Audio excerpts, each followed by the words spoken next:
사람에게는 이 외모가 주는 것과는 별개로 풍기는 기운이라는 것이 있습니다. 이는 그 사람이 살아온 환경이나 경험 혹은 그 과정에서 품었던 생각이나 태도, 가치관 등이 만들어내는 느낌이나 인상 같은 것이라고 할 수 있겠지요. 예전에 제가 그런 걸 들었습니다. 저희 어릴 때는 월남전 다녀오셨던 어르신들이 꽤 많이 있었는데요. 그분들이 보면은 표정이 굉장히 강렬하죠. 강렬하기 때문에 불신검문 같은 걸 참 많이 당했다. 경찰이 보니까 이 범상한 사람이 아니다 해가지고 막 이렇게 불신검문을 참 많이 당했다 하는 그런 얘기를 들었습니다. 전장에서 죽여야만 사는, 살기 위해 죽여야 하는 그 현장에 그토록 긴장되고 또 절박한 마음으로 살았던 그 경험이 그들의 얼굴과 그들의 그 인상에 깊이 남겨둔 결과라고 생각할 수 있죠. 그러니까 조금 문학적으로 묘사를 해보자면 이런 겁니다. 삶이라는 것은 우리 사람을 도화지로 삼아서 그림을 그린다라고 할 수 있죠. 그게 인상인데, 시간은 부시되고 경험이나 생각 등이 색이 되어서 점차로 우리에게 흔적을 남기게 되는 거죠. 자, 그렇다면 제가 지금부터 어떤 사람의 최근에 겪었던 13년간의 세월, 그 삶을 이야기해 볼 테니까 각자 그 사람은 이런 인상 혹은 이런 기운을 풍기겠다 하는 그런 그림을 그려보시기를 바랍니다. 마음속에 도화지를 하나 딱 펴시고, 자, 우선 이 사람은 30세의 남자입니다. 젊은 남자죠. 17살 이후에 거의 13년이 이렇습니다. 아버지의 특별한 사랑을 받는 것 때문에 형제들에게 왕따를 당하다가 결국 그 형님들의 손에 의해서 인신매매 당합니다. 종으로 팔려 버렸습니다. 그래서 그 이후로 약 10년의 세월을 종살이, 노예 생활을 합니다. 그러다가 최근에 2년 혹은 3년 정도의 세월은 옥살이까지 겪었습니다. 그러면 대충 이 사람의 외모가 어떻겠다 하고 이렇게 형태를 그릴 수 있겠죠. 그리고 나면 이제 거기에다 색칠을 한번 해보는 겁니다. 가장 기본적인 정서는 이 사람에게 그리움입니다. 그리움. 그리고는 상실감, 오해와 억울함, 누명, 수치와 상처, 낙심과 실망, 그리고 잊혀짐, 이런 것들이 이 사람의 색을 칠할 수 있을 것입니다. 아마 이게 대충 우리가 짐작할 수 있는, 생각할 수 있을 법한 요셉의 초상이 될 것입니다. 그런데 실제 30세의 요셉을 직접 만나본 사람은 전혀 다르게 묘사하고 있는 것을 보게 되죠. 요셉은 빛나는 눈과 단정한 용모를 가진 청년이며 바로 앞에서도 당당한 그의 말과 태도에는 알 수 없는 기품과 권위가 흐르고 있었다라는 것입니다. 38절은 바로 임금을 통해, 그 왕을 통해 요셉이라는 사람을 이렇게 묘사하죠. 그는 하나님의 영에 감동된 사람이다. 39절에서는 하나님이 모든 것을 그에게 보이셨다, 그런 사람이다 라고 이렇게 묘사를 했어요. 즉, 이 사람에게서 뿜어져 나오는 기운이 참 독특하다, 우리하고는 다르다, 이상하다, 아주 특이하고 강렬한 인상을 가지고 있다는 거죠. 방금 목에서 꺼냈는데, 전직은 노예라고 했는데 그에게서는 세월의 상처와 짓이겨진 흔적이 전혀 보이지 않았다는 것입니다. 오히려 이 사람에게서는 거룩한 신의 광휘가 흘러나오고 있다는 뜻이죠. 마치 조금 전까지 신과 함께 있다가 우리를 만나러 온 것 같은 그런 느낌이 너에게서는 든다. 이게 바로 바로의 묘사입니다. 그게 요셉의 인상이며 기운이었습니다. 여러분, 저는 좀 어떻습니까? 옆에 계신 분은 좀 어떻습니까? 우리의 인상입니다. 우리의 인상, 그죠? 애굽의 모든 박사와 지혜자들의 눈을 어둡게 하고 입을 봉해버린 그 꿈에 대해서 요셉은 너무도 쉽고 또 환하게 밝혀냅니다. 바로와 애굽 온 땅의 존귀한 자들이 다 함께 모여있는 그 넓은 궁의 대전은 한 사람 요셉을 통해 펼쳐지는 야훼라는 그 신의 임재로 인해 홀린 듯이 숙연해지고 있었습니다. 그렇습니다. 지난 13년간의 세월은 바로 이 한순간을 위한 연단이었던 것입니다. 하나님은 그 모진 세월의 부대낌을 통해 끝없이 인간의 자아라는 껍질을 그에게서 벗겨내시고 마침내 그의 속 사람을 맑고 투명하게 만드셔서 그 속에 뭐가 있는지 드러나게 하셨습니다. 마침내 오늘 그의 영혼 안에 계시의 빛으로 거하고 계시는 하나님 자신의 영광을 밝혀내고야 마셨던 것입니다. 이것이 바로 하나님의 방식입니다. 여러분, 하나님께서는 자기의 종을 친히 높이십니다. 하나님 자신과 함께 높이십니다. 하나님의 높이심에는 높이만 있는 게 아닙니다. 존경과 고귀함이 함께 따라붙어 있지요. 애굽의 왕궁은 이날 한 노예 출신의 죄수 청년에게 기꺼이 굽히며 존경과 예를 다해 자신들의 운명을 의탁하고 있습니다. 참 희한한 그림이죠. 왜 그렇습니까? 그럴 만한 자로 보이더라. 너에게서는 우리가 그렇게 해도 될 것 같은 느낌, 인상, 기운이 뿜어져 나온다라고 그렇게 느꼈던 것입니다. 40절에 보면 바로 임금의 친언이 나옵니다. 네가 내 백성을 다스려다오. 내가 너보다 높은 것은 내 왕좌 이거 하나만 빼고 나머지 네가 다 해라. 그렇게 하는 거죠. 그 말과 함께 실질적으로 요셉을 높이는 조치들이 취해집니다. 제일 먼저 왕의 손에 끼워 있는 인장반지, 옥쇠 같은 거죠. 이게 뭐냐면 결제하는 도장입니다. 바로가 왕으로서 결제하는 모든 결제권을 요셉에게 넘겨버렸습니다. 그리고 세마포 옷을 입힙니다. 금사슬, 조금 전까지 쇠사슬에 매여 있던 사람이 금사슬을 이제 장식품으로 달고 있는 겁니다. 버금술에 왕만이 타는 겁니다. 버금술에 태우고 그의 이름도 바꾸고 그 다음 결혼까지도 일사천리로 진행이 돼서 오늘 이전에 요셉은 완전히 깨끗하게 지워버리고 마치 새로 창조된 사람인 것처럼 그를 높입니다. 즉 애굽이 이 사람을 어떻게 높이면 제대로 높일까 고민을 하다가 애굽식으로 할 수 있는 모든 것들을 동원해서 요셉을 높이 들어 세워주었다 하는 내용이 이것입니다. 여러분, 우리가 하나님의 사람입니까? 하나님이 우리의 주님이 틀림없다면 우리는 스스로 높아지기 위해 몸부림칠 필요가 없습니다. 그것은 불신앙입니다. 세속의 높이, 세상에서 내가 어느 위치에 있다 이런 것에 너무 목을 맬 이유가 없습니다. 왜요?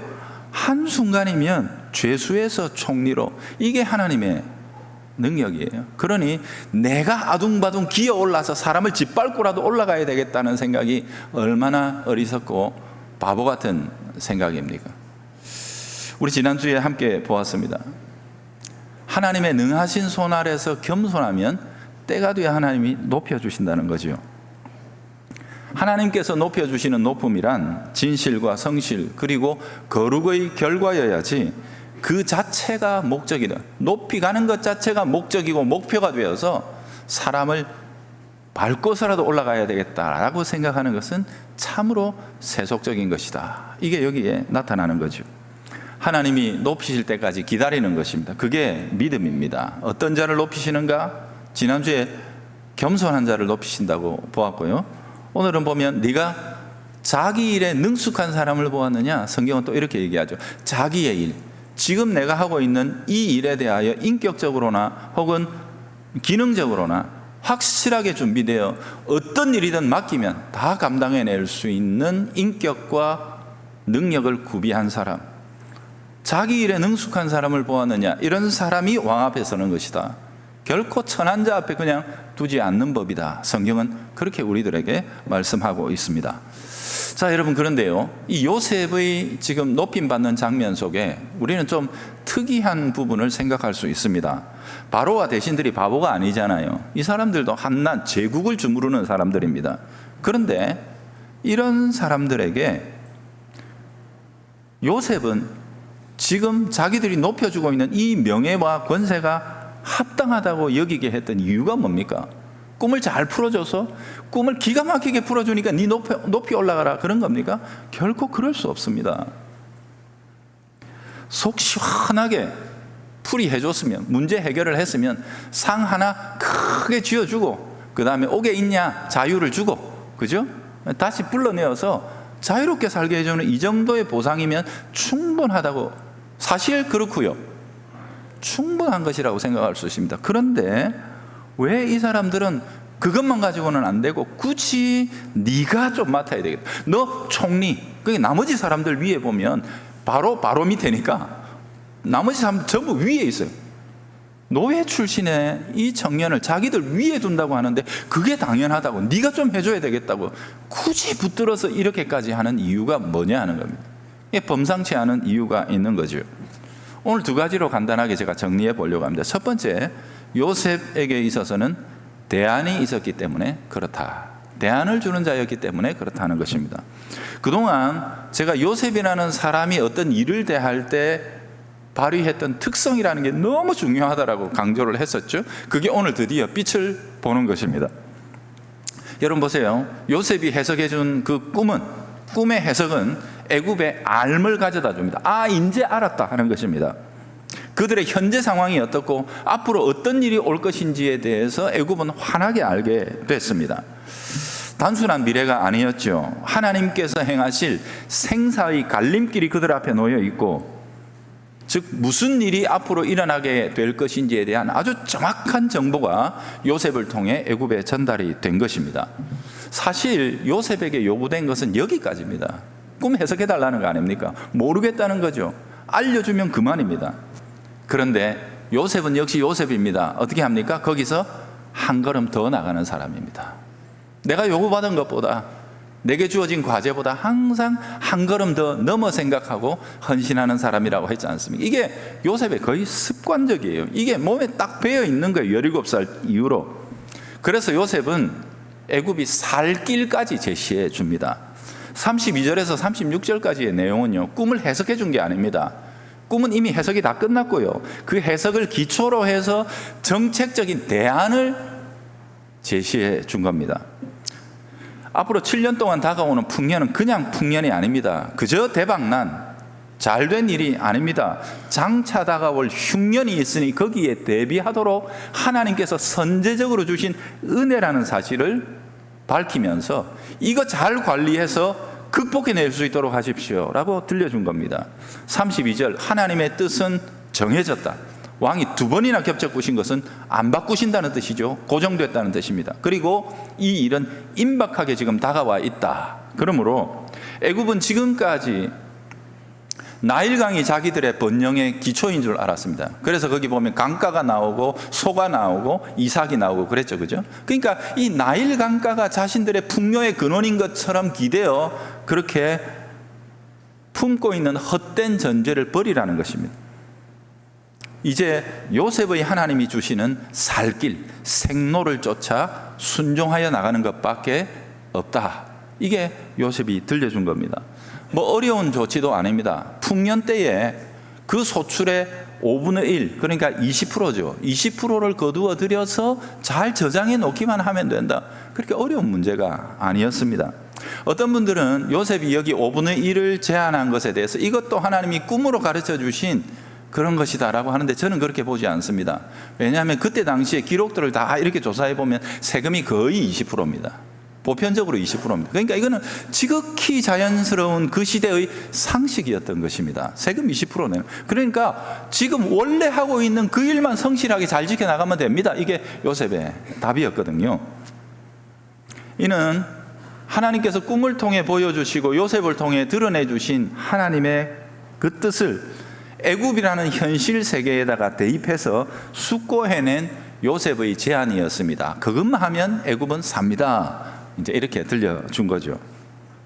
요셉이 부름을 받았을 때 지금 이 나라 전체는 혼돈에 휩싸여 있죠. 바로가 꾼 꿈 때문에 9시 뉴스 때마다 뭐가 나옵니까? 이 꿈 누가 끼고 어디 가서 풀어야 되노? 이게 그냥 9시 뉴스의 메인 아닙니까? 그죠? 그러다 보니까 모두가 알고 있어서 왕이 너를 찾으시는 이유는 간단하다. 그러면서 이 정보를 요셉에게 들려주었을 가능성이 거의 100%죠. 그러므로 당연히 요셉은 기도하면서 그 꿈에 대해서 하나님께 묻고 따라서 해석하는 일은 그렇게 어려운 일이 아니었을 것입니다. 다만 이 요셉이라는 일꾼, 사람의 특성상 그는 해답 이전에 항상 그 문제를 안고 고뇌하는 자기에게 일을 맡긴 자의 마음을 공감하고 그 마음을 풀어주기 위해 애를 쓰는 사람 아니었습니까? 그죠? 그게 17살 때부터 아닙니까? 요셉은 지금 생각에 바로 왕에게 필요한 것은 단순한 해석이 아니라 해결책이다. 해결책이 나와야 바로의 마음이 편해진다.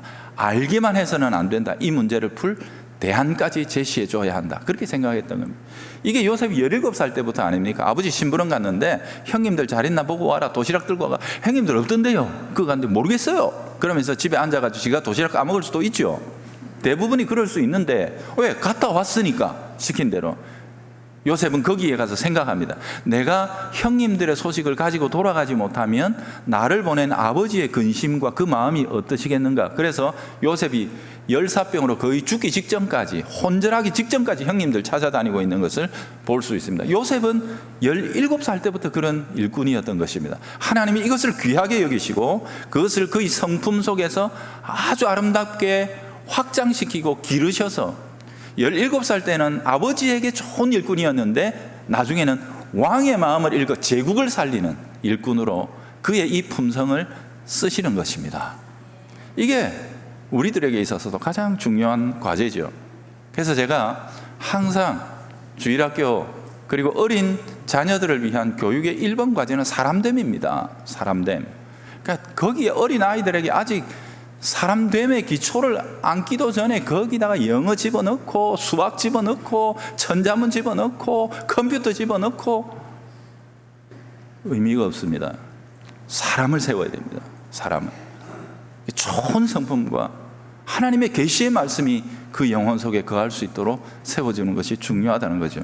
자, 어쨌든 바로 이 사실을 알게 됐을 때 요셉은 옥에서 만났던 수많은 애굽의 전문가들의 이야기들이 생각났을 것입니다.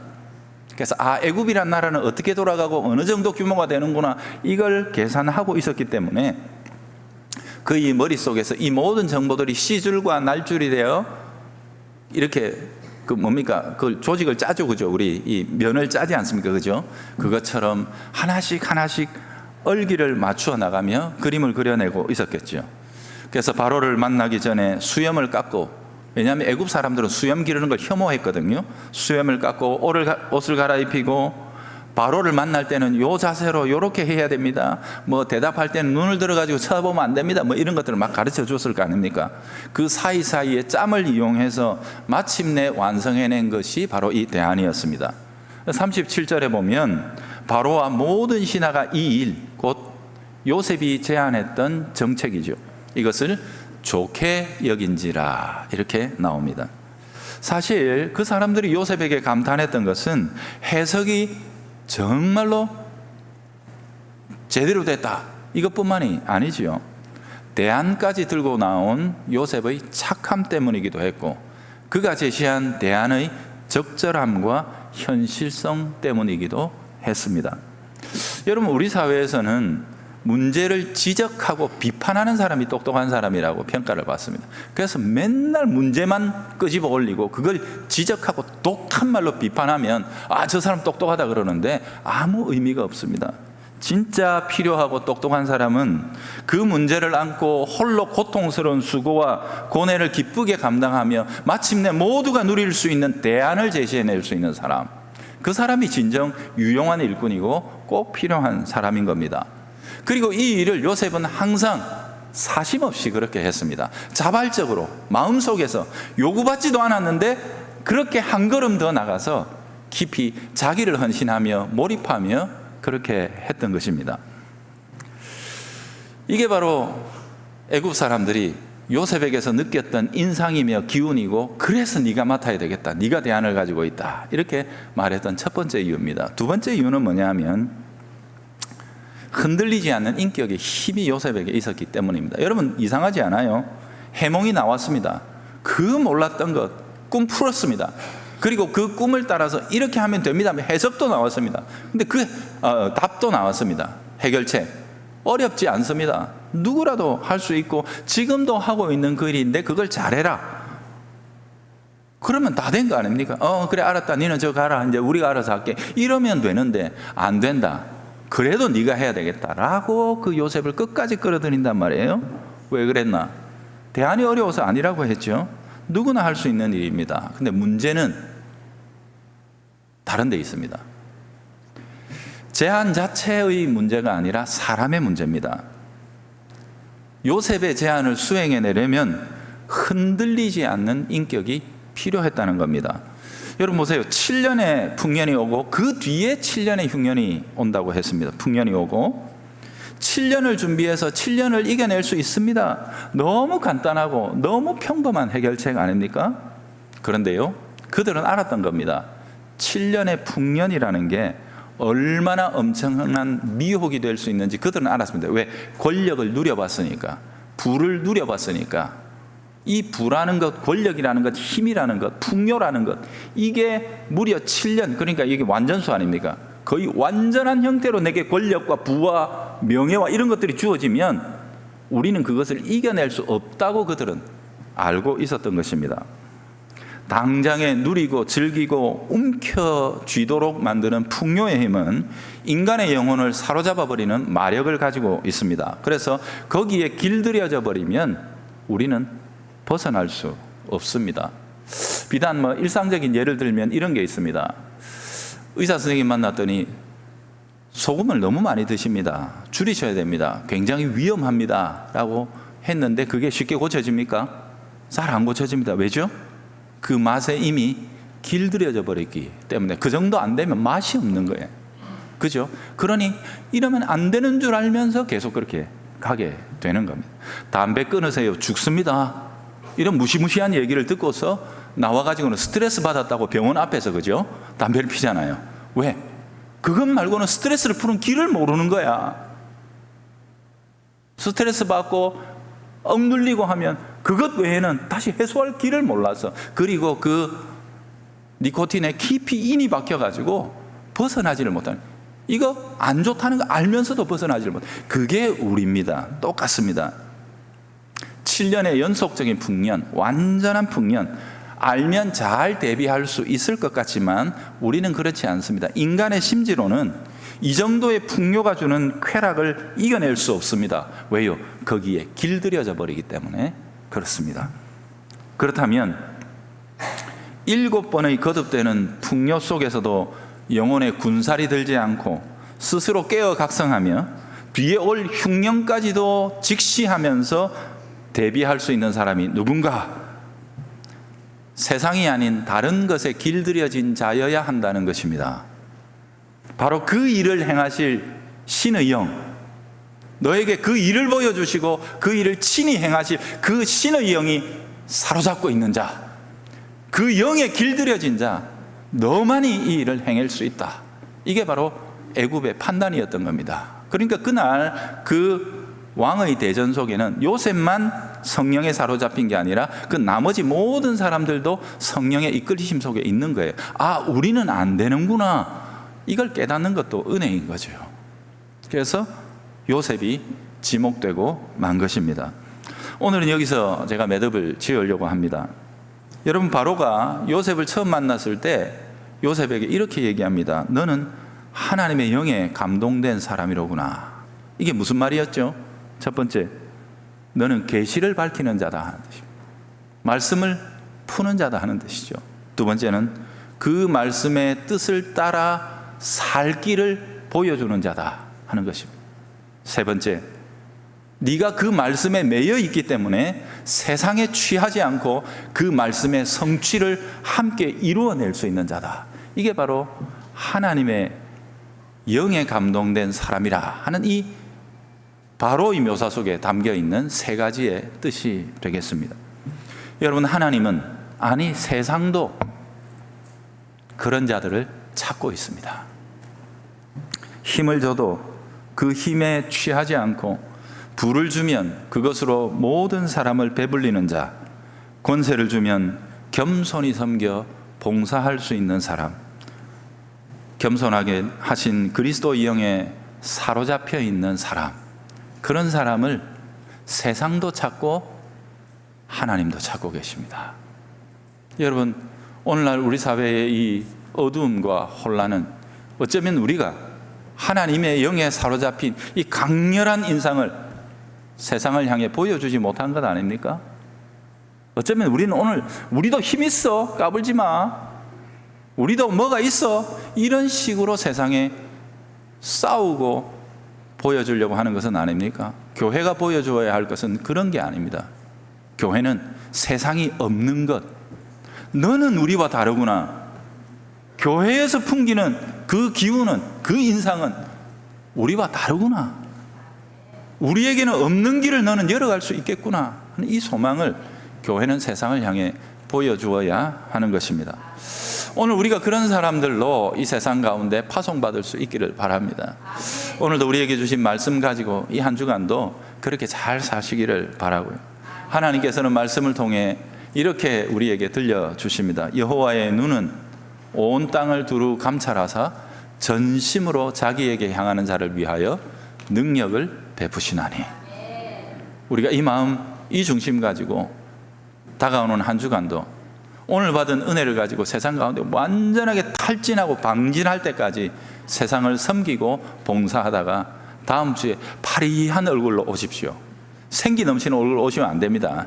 그 사람은 자기가 혼자 그 영양분 다 빨아먹었다는 얘기니까 그거 세상을 향해 마음껏 펼치고, 그래서 하나님 안 채워주시면 못 삽니다 하는 파리한 얼굴로 다시 이 자리에 모여 우리가 예배를 드릴 수 있기를 바랍니다. 하나님 아버지, 오늘도 저희들이 주시는 말씀을 다시 한번 마음속에 새깁니다. 이 한 주간 세상에 나가 세상에는 없는 것을 보여줄 수 있는 주님의 사람들 되게 하여 주옵소서. 예수님 이름으로 기도합니다. 아멘.